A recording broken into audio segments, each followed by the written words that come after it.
Bzzz. Those wascally pests. Now I know sometimes you might get a little discouraged when you're planting your gardens because you got some other friends that want to nibble on your produce as well. But during this episode, we're going to talk about a couple of different methods of pest control. All pest control methods aren't the same. Follow me to the Drip Farm Academy. We'll go over a few. Pest control.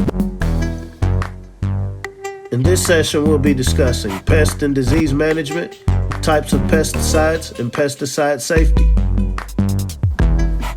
Pest and disease management. Pests are attracted to stress plants, so keep plants happy and healthy with adequate sun, water, and fertility.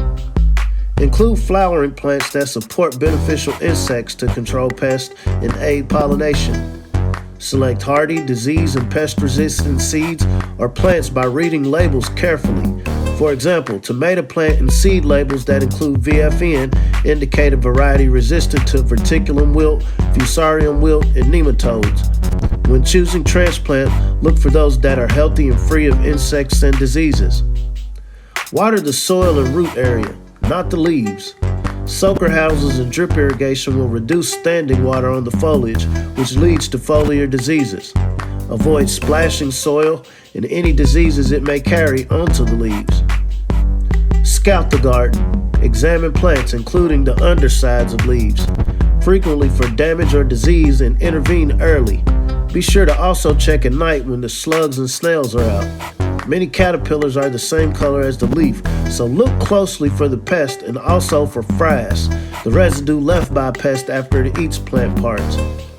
Learn to distinguish plant-damaging pests from beneficial insects, including pollinators such as bees that help fruit set, predators such as ladybird beetles that eat pests, and parasitic insects such as small wasps that lay eggs on pests.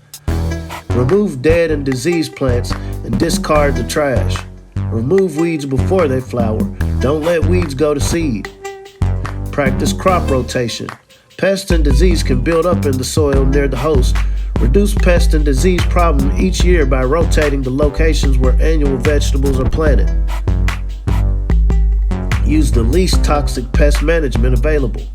When using pesticides, be kind to the bees by not spraying plants while they are blooming and only spraying in the late afternoon. Stay on top of challenges with the visit to the vegetable garden every day or two.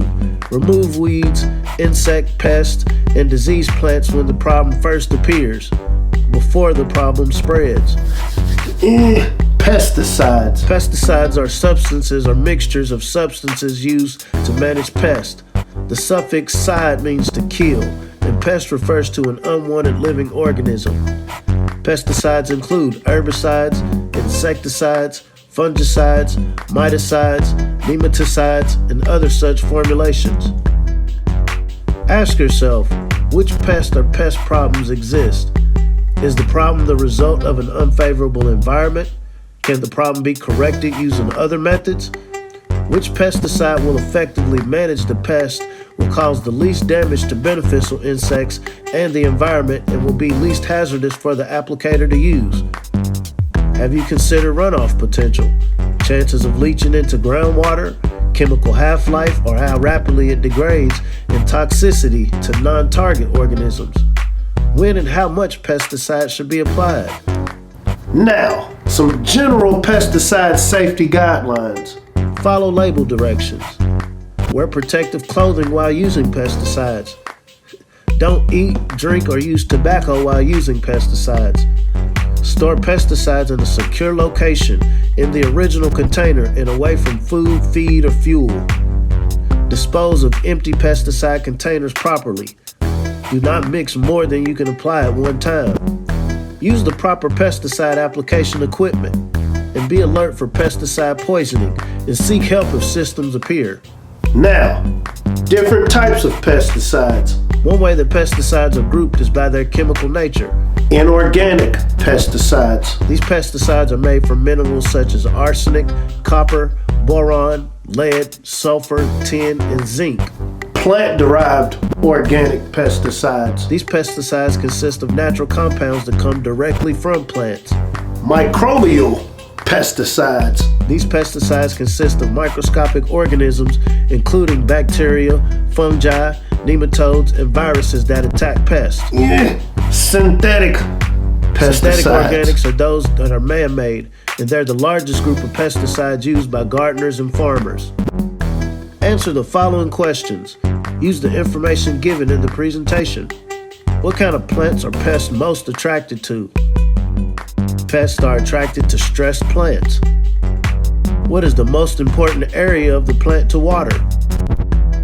Water the soil and root area, not the leaves. When scouting the garden, what are some things to look for on the plants to tell if there is a disease or pest present?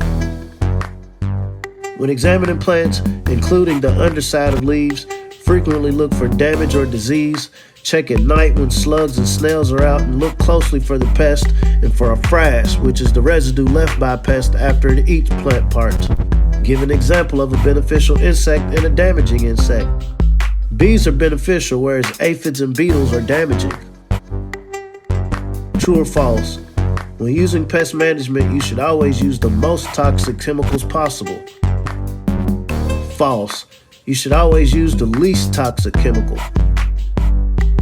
What is a pesticide?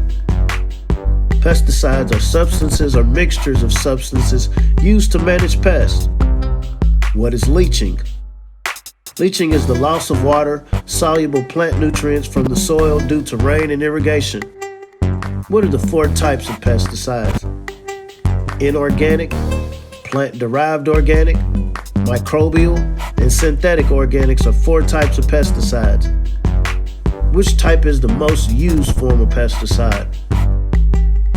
Synthetic organics are the largest group of pesticides used by gardeners and farmers. Which type of pesticide can be used in an organic grow operation? Derived organic pesticides can be used in an organic growth operation. Way to grow!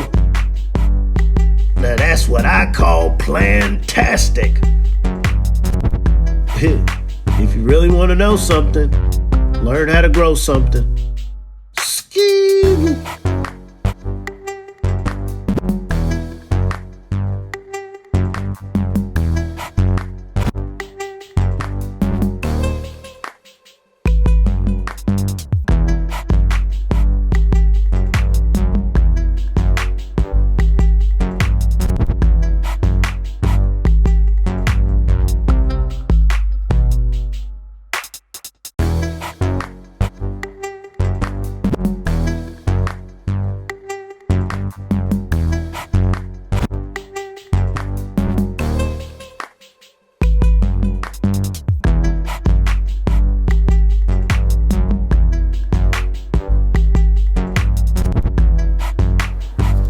Take your device and scan the QR code and unlock the activity and test your ag knowledge.